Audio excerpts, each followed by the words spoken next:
예, 월요일은 시장이 뭐 항상 긴장되는 날인데요. 뭐 시장이 좀 에너지는 없습니다. 주간 시장 전망하고 전략 세웁니다. 알파프로 정태근 투자전략팀장님 함께합니다. 어서 오십시오. 네, 반갑습니다. 그러니까 뭐 3월 말로 4월로 넘어오는데 뭐 4월 1일이 3월 32일 같고 이번 주도 이번 주가 지난주 같고 네. 지난주가 이번 주 같고 계속 그런데요.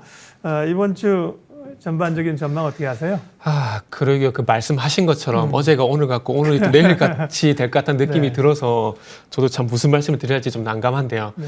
일단은 뭐 최근에 시장 흐름이 그렇듯이 대형주보다는 중소형주 중심이었던 개별 종목 장세가 어쩔 수 없이 좀 당분간 지속이 될 것 같습니다. 일단 어쨌든 대형주 장세가 지속이 되기 위해서는 아무래도 외국인의 매수가 좀 유입이 돼야 되는데 오늘까지도 외국인의 매도는 지속이 되고 있는 상황입니다. 그리고 특히나 이 외국인의 매도가 이 IT 섹터에 계속 집중이 되고 있는데 이 현상이 여전히 지속이 되고 있다는 거죠. 환율 어떤 추가 상승은 제한되는 모습들이 나오고 있긴 하지만 그럼에도 불구하고 외국인들은 좀 적극적인 모습을 보여주지 않고 있는 상황입니다. 그러다 보니까 아무래도 대형주보다는 중소형주 중심의 장세가 좀 지속이 좀 추가적으로 진행되지 않을까라는 말씀을 그래서 좀 드릴 수밖에 없다라는 부분도 좀 이해를 좀 부탁드리고요.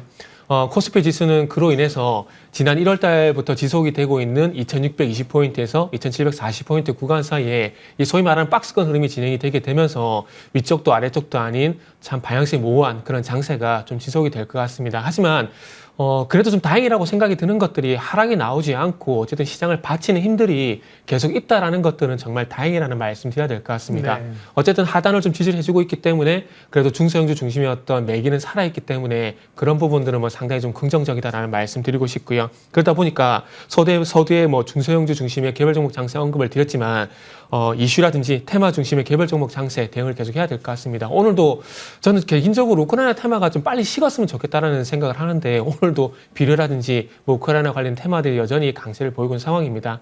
이 우크라이나 테마가 강세를 보인다라는 것들은 여전히 이 우크라이나 악재에서 시장이 벗어나지 못하고 있다라고 봐야 되기 때문에 그래서 서두에 조금 우크라이나 테마가 좀 빨리 거쳐 나갔으면 좋겠다는 말씀 드렸고요. 그러면서 리오프닝이라든지 실적주 그리고 지난주 후반부터 강세를 보이고 있는 이 카메라 모듈 관련주 중심으로 해서 조금 제한적인 어떤 시장 접근을 하시라는 말씀을 좀 드리고 싶습니다. 네. 2620에서 2740, 대략 한 100에서 120포인트. 그러면 네.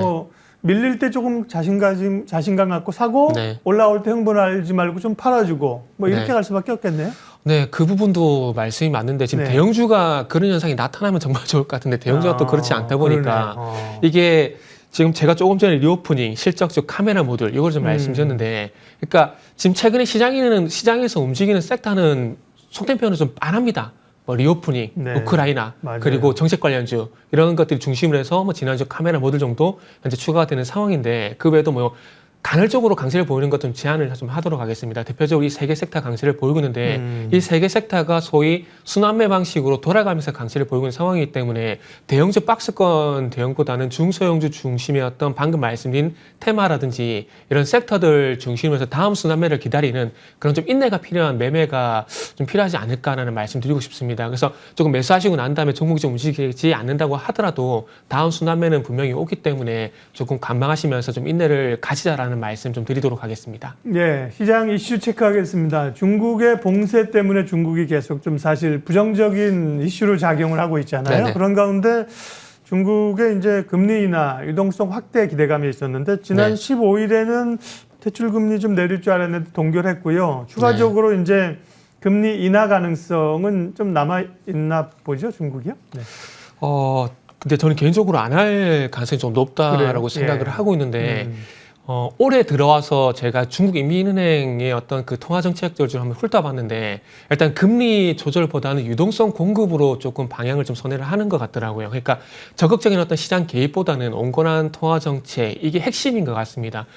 그 중국 인민은행의 어떤 언론사 인터뷰를 보게 되면은 온건한 통화 정책을 유지할 거라는 얘기를 좀 하고 있던데 조금은 그 정책을 실시하기에는 좀 인민행이 좀 진퇴양난적인 어떤 성격이 좀 있다라고 좀 보시면 될 것 같습니다. 통화 정책은 해야 되겠지만은 이걸 적극적으로 하기보다는 조금은 제한적으로 할 수밖에 없는 그런 상황이라 좀 봐야 될 것 같은데 무슨 얘기냐면은 일단은 두 가지 부분에서 조금 그 왔다 갔다 하고 있습니다. 미국의 빅스텝과 그리고 지금 현재 그 상하이라든지 그리고 최근에 어떤 광저우 이렇게 봉쇄가 되고 있는 상황인데 내수 진작과 빅스텝 여기서 인민행이 좀 많이 고민을 좀 하는 것 같습니다. 그러다 보니까 금리 조절보다는 아무래도 유동성 공급으로 일단 어떤 통화 정책을 유지를 하고 있는 상황인데 그러다 보니까 LPR 대출금리 같은 경우에 1년 만기 3.7% 그리고 5년 만기 4.6%를 이번에 유지하지 않을까 생각을 하고 있습니다. 일단 첫 번째 근거는 이 올 초부터 MLF 금리와 LPR 같은 경우에는 이 정책이 좀 동조화되는 현상이 좀 나타나고 있습니다. 동결을 하게 되면 똑같이 동결을 하게 되고 인하를 하게 되면 똑같이 인하라는 그런 흐름들이 나오고 있는 상황이기 때문에 또 그 아무래도 이번에 MLF 같은 경우 동결을 좀 했기 때문에 LPR 같은 경우도 좀 동결을 하지 않을까라고 생각을 하고 있는 상황이고요. 그리고 지금 미국의 빅스텝도 좀 말씀을 드렸는데 지금 금리 인하를 하게 되면 위안화가 좀 약세 쪽으로 진행될 수 있는 상황들이 있기 때문에 아마 그런 부분들 좀 경계하는 부분도 좀 있는 것 같습니다. 그래서 결국 빅스텝에 어떤 경계심 이런 부분들 때문에 뭐 금리 인하는 좀 부담스럽게 판단을 좀 하는 것 같고요. 반면에 뭐 지준율 같은 경우는 인하를 하게 되면서 적극적으로 시장의 유동성을 이제 공급은 하고 있는 상황입니다. 최근에 서두에 말씀드렸지만 코로나로 인해서 상하이라든지 최근에 광저우까지 계속 봉쇄를 하게 되면서 아무래도 이런 코로나로 인해서 내수 경기가 조금 위축될 수가 있습니다. 그렇기 때문에 내수 경기를 좀 진정한다는 그런 목적 때문에 유동성 공급은 계속 지속을 하는 그런 모습들을 보여주고 있는 상황이고요. 그래서 여러 가지 모습들을 현재 봤을 때 조금은 서두에 말씀드린 대로 금리보다는 이 유동성 공급에 좀 포커스를 맞추게 되면서 이번 LPR 같은 경우는 동결을 좀 하지 않을까 뭐 저는 그런 생각을 좀 하고 있습니다. 그러게요. 중국의 뭐 규제 완화나 혹은 이제 부양책도 부양책이지만 코로나가 좀 빨리 잡혀서 그죠. 봉쇄가 다 끝냈다 이런 게 좀 가장 물리적인 호재일 텐데 아직은 어려운 것 같고요. 국내는 이제 2년 1개월 만에 사회적 거리두기가 전면 해제됐습니다. 리오프닝 관련주인데 문제는 리오프닝이 많이 올랐기 때문에 지금부터는 이제 리오프닝 때문에 오른다라는 아이디어가 갖고는 안 되고 보다 좀 디테일한 어디가 못 올랐지, 어디가 갈 수 있지 이런 그 시각이 좀 필요해요. 팀장님. 리오프닝, 엔데믹, 투자 아이디어 좀 알려주세요. 이것도 시각의 차이지 않을까라는 생각이 드는데, 그러니까 많이 올랐다라는 것들 지금 항공이라든지 여행 쪽에서 그런 얘기가 좀 많이 나오는 것 같습니다. 그런데 이거를 2020년 7월 달부터 보게 되면은 지금까지 보게 되면 오른 건 맞습니다. 그런데 차트를 좀 더 넓혀 보게 되면은 이게 이전 수준과 비교를 해보게 되면은 아직까지 더 올라갈 일이 더 많지 않나라는 좀 말씀을 드려보고 싶고 어쨌든 키 맞추기 이런 측면에서 보게 된다라면은 말씀하신 것처럼 뭐 항공 여행보다는 조금 덜 오른 쪽으로 가는 것도 방법이지 않을까라는 말씀도 좀 드릴 수 있을 것 같습니다. 일단은 저는 이제 해외에서 이제 국내 수혜주로 좀 봐야 되지 않을까라는 말씀도 또 드리고 싶은데 무슨 얘기냐면 이제 아웃바운드에서 인바운드 쪽으로 봐야 되지 않을까. 그러니까 글로벌 전반적으로 그 엔데믹에 대한 얘기 그리고 위드 코로나에 대한 얘기가 나오게 되면서 아시다시피 그러니까 밖으로 나가는 항공 그리고 여행 쪽으로 매입이 상당히 많이 집중됐습니다. 그리고 최근에도 보시면 아시겠지만 인바운드보다는 아웃바운드 쪽에 주가 높이가 좀 더 많이 간 부분도 분명히 있고요. 그렇기 때문에 아무래도 항공 여행 같은 경우에는 인바운드보다 많이 올랐기 때문에 좀 가격에 부담이 있는 것이 아닌가라는 얘기가 나오는 게 충분히 설득력이 있다고 판단됩니다. 그렇기 때문에 항공이라든지 여행 같은 경우에는 아무래도 전고 좀 돌파를 그래서 좀 보시는 게 좀 좋지 않을까 생각이 들고요. 전고 좀 돌파가 되게 된다라면은 저는 이전 뭐 주가 수준과 비교를 하게 된다라면은 충분히 추가적인 접근, 그러니까 신고가 패턴으로 좀 봐도 되지 않을까라고 생각을 하고 있습니다. 그리고 이제 항공 여행 그래도 부담스럽다라고 생각하시면은 이제 아웃바운드보다는 인바운드 쪽으로 좀 볼 수밖에 없겠죠.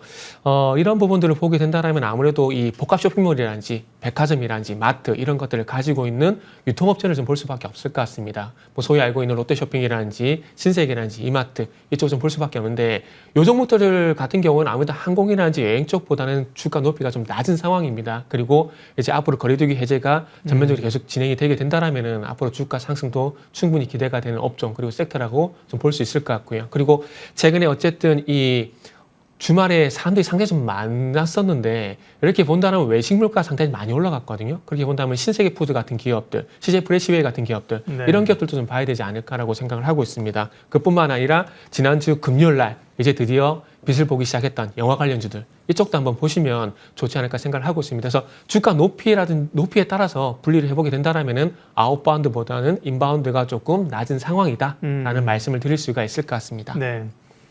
해외여행도 가고 싶고 차도 바꾸고 싶고 그렇지만 시간도 좀 걸리고 돈이 많이 네네. 드는 거잖아요. 그렇죠. 소소한 지갑을 열 수 있는 패턴의 변화가 뭐냐. 네. 마니커가 상한가 들어갔어요. 이제 뭐 치맥하면서 야구 보고 뭐 이런 양계가 이런 것도 못 올랐던 게 이제 네네. 오늘 키 맞추기를 하기 때문에요. 그렇죠. 항공 여행은 가격 매력이 좀 생길 때를 노리면 좋겠고 지금은 이제 유통, 네. 영화가 이런 쪽. 뭐 편의점도 좋은데 보니까 많이 올랐네요. 그죠? GS 아니 저 뭐예요? 그 BGF CU, 리테일. 네. BGF 같은 것도 네네. 많이 올랐고요. 네.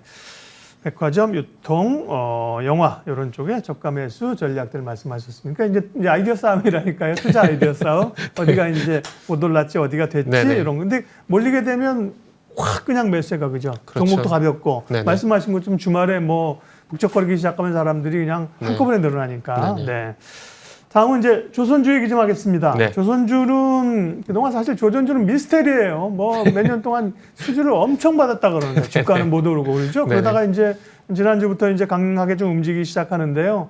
조선주에 대한 시각, 관심 좀 말씀해 주십시오. 그러게요. 그동안 조선주가 수주 얘기가 상당히 많았었는데 네. 주가는 못 갔습니다. 근데 한 가지만 보시면 될 것 같아요. 이 수주의 질적인 수주. 그러니까 무슨 얘기냐면은 그동안은 저가 수주를 좀 많이 받았습니다. 그렇기 때문에 저도 그 공시를 보게 되면서 조선 3사의 어떤 수주 금액을 확인을 좀 해봤는데 2020년 하반기까지는 좀 저가 수주를 받았습니다. 그러니까 본전자 안 되는 수주를 받았다고 보시면 될 것 같고요. 그 수익이 되는 어떤 수주는 2021년부터 받았다고 보시면 될 것 같습니다. 그래서 실적적인 측면에서 보게 되면은 올해까지는 불가피하게 적자라고 좀 봐야 될 것 같습니다. 왜냐하면은 수주를 받는다고 해서 독해 바로 배를 건조하는 것은 아닙니다. 수주를 받고 설계를 하고 이 설계가 끝나고 난 다음에 독해에서 건조한 데까지 또 2년이 걸리거든요. 그렇다면은 2020년까지는 어쨌든 적자 수주를 받았다라고 좀 보게 된다라면은 이 2020년까지 받은 물량이 2022년까지 건조가 된다는 말이죠. 그리고 잘 아시다시피 최근에 뭐 철강석 가격인지 원자재 가격이 올라가면서 후판 가격이 올라간 부분도 일정 부분 반영이 좀 되고 있는 상황입니다. 그러다 보니까 저가 수주를 받은 상황에서 원가까지 올라가다 보니까 지금 수익성이 전혀 안 나오고 있는 상황입니다. 그러다 보니까 수주를 많이 받음에도 불구하고 현재 적자가 계속 지속이 되고 있다는 거죠. 그렇기 때문에 돈이 되는 수주는 2021년 초반부터 이제 받기 시작했기 때문에 아마 2023년부터 아마 흑자로 턴어라운드가 될 겁니다. 그리고 삼성중공업 같은 경우는 뭐 제 개인적인 판단인데 아마 해양 플랜트 적자를 제가 볼 때는 완전히 털어내지 못한 것 같아요. 그래서 이런 부분도 복합적으로 좀 작용이 되는 것 같은데 어쨌든 2023년부터는 흑자로 전환될 가능성이 상당히 높고 그렇다면은 지금 수주가 아니라 이제 어떤 리포트를 기다려야 되냐면은 증권사에서 이제 그 조선 3사에 대한 어떤 흑자 전환 가능성 물론 현대중공업은 흑자가 나고 있는 상황입니다. 그런데 대우조선해양이라든지 삼성중공업 같은 경우는 아직까지 적자거든요. 그리고 올해도 마찬가지로 적자가 예상이 되고 있는 상황이고요. 그렇기 때문에 뭐 턴어라운드, 흑자 전환 이런 리포트가 나오게 된다라면 아마 제가 봤을 때는 주가가 좀 상승하지 않을까 생각이 들고요. 어쨌든 2023년부터 흑자로 전환될 가능성이 상당히 높기 때문에 이제부터는 주가가 언제부터 이제 가느냐 그게 관건이라 좀 보시면 될 것 같습니다. 그리고 지금 시장이 전반적으로 좀 안 좋다로 좀 봐야 되기 때문에 시장도 좀 변수라고 좀 봐야 될 것 같고요. 그렇기 때문에 이런 부분들 종합을 해봤을 때 결론적으로 분할 매수는 가능하다. 근데 난 분할 매수는 싫고 상승할 때 사고 싶다. 라고 생각하신 분들은 서두에 말씀을 드린 대로 증권사에서 이제 흑자로 전환되는 리포트가 나올 때까지만 기다리면 될 것 같고요. 그리고 앞으로 이제 LNG 운반선뿐만 아니라 그 국제회사기구에서 2023년부터 어떤 부분을 또 공표했냐면은 이제 유황 배출에서 이제 탄소 배출까지 제재를 한다는 얘기가 나오고 있습니다. 그렇기 때문에 앞으로 LNG 추진선도 이제 수주를 받을 가능성이 상당히 높거든요. 특히나 이제 LNG 추진선 같은 경우에는 LNG 운반선보다 또 30%가 비쌉니다. 그렇기 때문에 또 돈이 되는 수주라는 거죠. 그래서 이런 부분이 좀 복합적으로 모멘텀이 되는 시기가 2023년이기 때문에 주가가 그때 가서 움직일 것인지 아니면 올해 미리 움직일 것인지 일단 그게 관건이라고 보시면 될 것 같습니다. 그래서 혹시 조선주 갖고 고생 좀 많이 하신 분들은 이제부터 오를 때는 절대 팔면 안 된다. 뭐 저는 그런 말씀을 좀 드리고 싶습니다. 그러니까 초반에 말씀은 뭐 지금 막 네. 사기에는 조금 부담스러운 분할 매수라고 하셨는데 또 오를 때 팔지 말라. 네. 보유 전략. 가지고 계시는 분은 보유하고 네네. 사실 분들은 분할 매수에 천천히 사라. 그러니까 이게 제가 분할 매수를 말씀드리는 네. 게 제가 서두에 어쨌든 2023년도에 흑자는 난다고 말씀드렸잖아요. 네. 그러면 이 흑자 모멘텀으로 해서 주가가 움직일 건데 이게 상반기에 움직일지 하반기에 움직일지 아니면은 내년 가서 움직일지 대한 부분들이 그러니까 가격에 대한 부분은 제가 솔직히 제가 자신이 없습니다. 그런데 뭐 어쨌든 하반기부터는 움직이지 않을까 생각을 하고 있지만 그럼에도 불구하고 언제 움직일지에 대한 부분들은 저도 불확실하고 움직일 때가 되게 되면 저도 안내를 드리겠지만은 지금 상황에서는 그게 좀 불명확한 부분이 있기 때문에 일단 분할 매수를 말씀드린다라고 좀 이해를 하시면 될 것 같고요.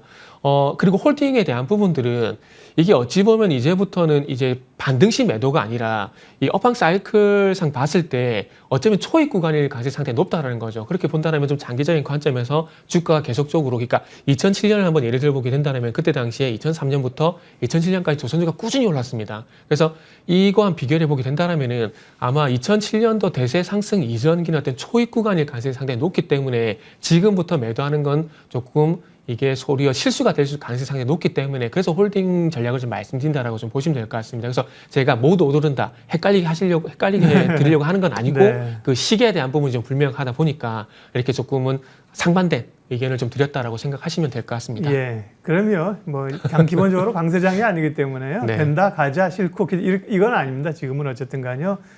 좀 부분적인 전략이 필요하고요. 중국이 오늘 1분기 그 GDP 발표를 하는 게 주요 이슈인데 발표가 됐네요. 4.8%가 나왔습니다. 기대치는 예측치가 4.4%였으니까요. 기대치보다는 좋게 나왔는데요. 4.8%. 이것도 네. 질문 드려 4.8%가 나왔고요. 다만 이제 올해 중국의 성장률 5.5%를 맞출 수 있느냐, 요거보다는 못 미치는데 대체적으로는 기대치는 좀 상회를 했습니다. 중국 지표를 포함해서요. 네, 체크할 것하고 네. 투자 전략 마무리해 주십시오, 팀장님. 네, 알겠습니다. 일단은 어쨌든 시장에서 주목을 하고 있는 부분들이 인플레이션 그리고 그로해서 어떤 통화 정책에 상당히 좀 민감하게 반응을 하고 있기 때문에 그래서 일단은 중국의 1분기 GDP도 상당히 좀 중요하겠지만 21일로 예정이 된 연준의 베이지북에 대한 공개를 좀 참고를 하자라는 말씀을 좀 드려보겠습니다. 베이지북 같은 경우는 연준에서 그 통화 정책을 실시할 때 참고하는 자료라는 건 잘 알고 계실 겁니다. 그렇기 때문에 이 경기에 대한 판단, 인플레이션에 대한 판단 어떻게 하는지가 상당히 좀 중요할 것 같습니다. 생각외로 인플레이션이 가파르다, 생각외로 경기 회복 속도가 빠르다. 이렇게 되면은 아무래도 이 금리 인상에 대한 속도는 빨라질 수밖에 없기 때문에 근데 시장에서 이런 부분을 좀 경계를 하고 있는 상황이거든요. 그렇기 때문에 일단 베이지북 공개에 대한 부분들을 좀 보시라는 말씀드리고 싶고 그리고 중국의 GDP도 물론 중요합니다. 중요한데 이거는 이런 측면에서 말씀드리겠습니다. 이슈의 우선순위. 그러니까 시장이 어느 이슈에 좀 주목을 하고 있느냐, 좀 더 비중을 두고 있느냐. 그러니까 중국 GDP보다는 아무래도 이 연준의 어떤 통화 정책에서 더 신경을 쓰고 있는 부분들이 있기 때문에 뭐 중요도 측면에서는 좀 베이지북 공개를 좀 더 보시라는 말씀을 좀 드려보시고 예. 그러다 보니까 아무래도 이 긴축 가속화에 대해서 긴축 가속화가 어쨌든 시장이 화두기 때문에 베이지북을 좀 보자라고 말씀드리고 싶고요. 그리고 뭐 전략 같은 경우에는 뭐 첫 번째 질문에서 일정 부분 좀 말씀드린 것 같은데 네. 중소형주 중심의 매매를 하자라는 말씀을 좀 드리면서 잦은 매매보다는 다음 순환매를 대비한 좀 인내를 가질 필요가 있는 매매를 하자라는 말씀을 드리면서 시장에서 그 순환매가 발생되는 업종들 중심에서 제한적인 접근 다시 한번 반복하도록 하겠습니다. 주간 시장 전략 알파프로 정태근 투자 전략 팀장님 함께했습니다. 고맙습니다. 네, 감사합니다.